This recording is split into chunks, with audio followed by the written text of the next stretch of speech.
Okay, Tyler and Amy, BroncBuster, and we're going to show you how to do the bumper relocate on both the modular bumper and the capable bumper. They're very similar in process and have the same brackets. These are the brackets you're going to get. One's going to be a right hand and one's going to be a left hand, and there'll be some hardware to relocate. So we're going to dive right into that right now. Okay, so now first thing you're going to do is, this is on a capable bumper, you're going to go ahead and pop these off. Okay. I know, made it look easy, sorry. Okay, your side is harder than mine. Okay, so pop those off, then you can get to these bolts, and that's the first step. Okay, so we've already attached on this one of our 1.5 inch fillers that we're still working on. So this, yours is already, you're going to have a wider gap with the 3 inch, which is what we're going to simulate. But you're going to disconnect this cable back here. There's a clip back there. You'll pop it apart, disconnect it.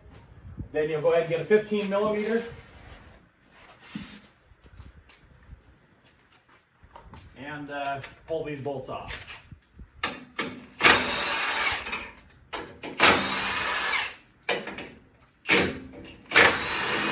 Come over on this side.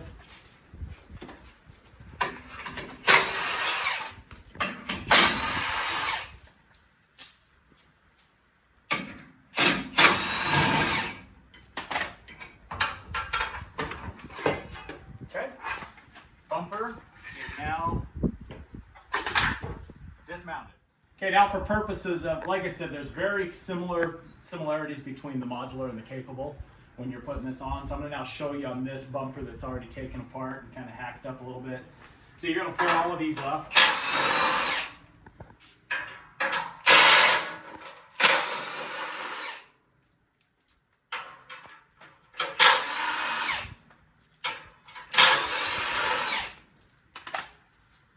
Okay, now with that off, you'll pull this one screw out too, that releases your wrench point. Pull this up out of the way. Now, like I said, we'll have this one here because that's passenger side of the vehicle and passenger side of the vehicle. So, one of the key things, you're going to have to pull this off. Okay, so what we're going to show you now that we've pulled those tabs off of here, we put them up here so we can go put these bolts in them. Now we're going to mount this up, and you want to make sure that the hole without a spacer goes towards the outside of the vehicle and the top, and these spacers go towards the horn. This is used for another application, but these here are to keep it spaced off of the frame of the vehicle. So when we go on right now, throw these bolts on, and really this one is kind of tweaked, so I'm just going to show you how it goes. Then I'm going to pull it off and show you how it goes on the vehicle so you get that vision. So with this attached to the bumper on both sides and lifted up in place, you'll then locate this on there and get your bolts started through the bottom 2 holes. Bumper goes up in place, and now you're going to locate into the top 2 holes of this.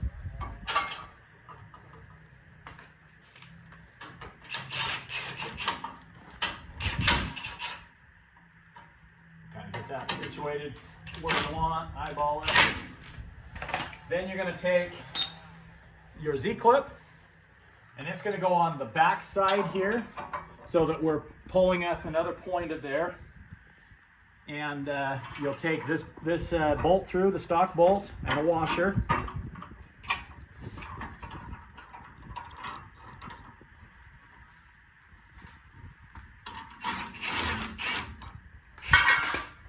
And take your nut on there.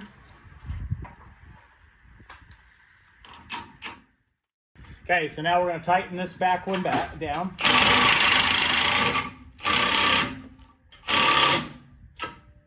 And need to do some adjustments.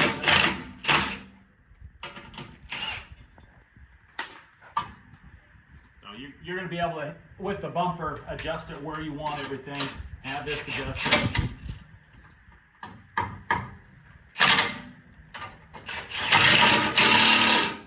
Okay, so with that tight, now you've picked up all 3 points on both sides, and you're good to go on the modular.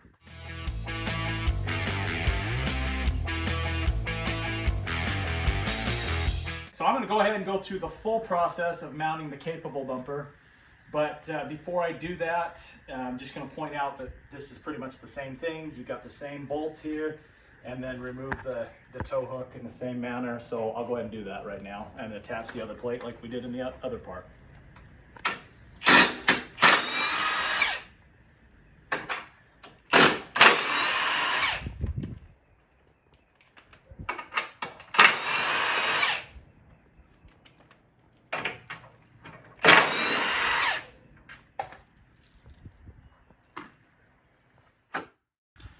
Okay, so now with those components removed, maintaining those same clips we did in the other part, we'll now go ahead and attach in the exact same way that we did on the other one. And that is with that hole being towards the outside. So we're over this side right now. So again, we'll pull those clips up here.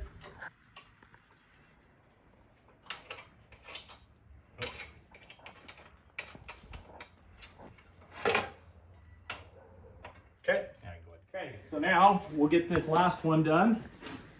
So this side's already done. Again, with the spacers facing out and with the empty hole towards the outside of the vehicle.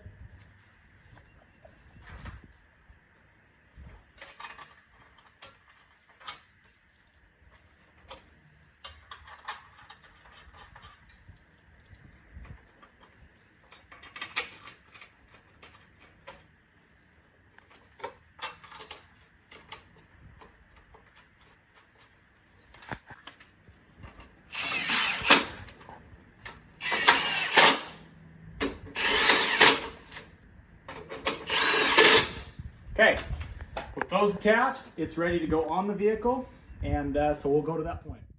Okay, so the only difference between the installation of the modular and the installation of the capable, on the capable, you're going to have a little bit more hardware, because when you go to install this, you'll see that it's got a little less, sorry, we're going to do it this way.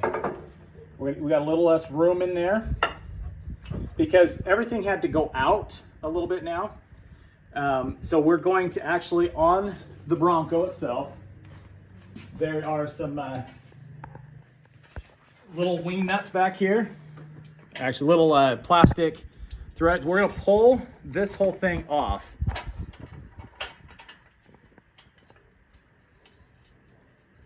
And we're not going to utilize those bolts anymore. We're going to, the new hardware I sent you with the existing bolts is going to be what we utilize at this point. So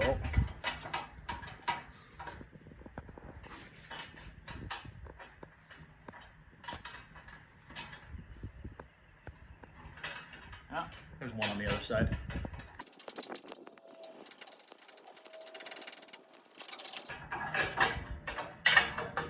Okay, so with this off to the side, now you're going to utilize 3 washers and 3 nuts. And when you put that up there, again, you're going to have 1, 2 that go through with a washer and a nut, and then that Z-clip up there. Same exact way, except for because of the room and constraints and stuff to utilize the hardware to get it on there, you're not going to utilize this part. Okay, so before you mount this bumper up, what I recommend doing is getting this placed in place. Take your bolt, fit it in where you want it. You're going to have to kind of work it around to get in there, because everything is kind of changed in relation to where it was. So 1, 2, 3.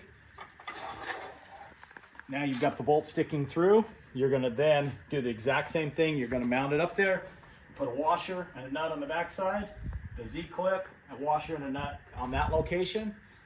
Get your bumper adjusted exactly where you want it, tighten everything down, and you're good to go. So thanks for joining us on this video. Hopefully this helps you to know how to relocate the front modular and capable bumpers.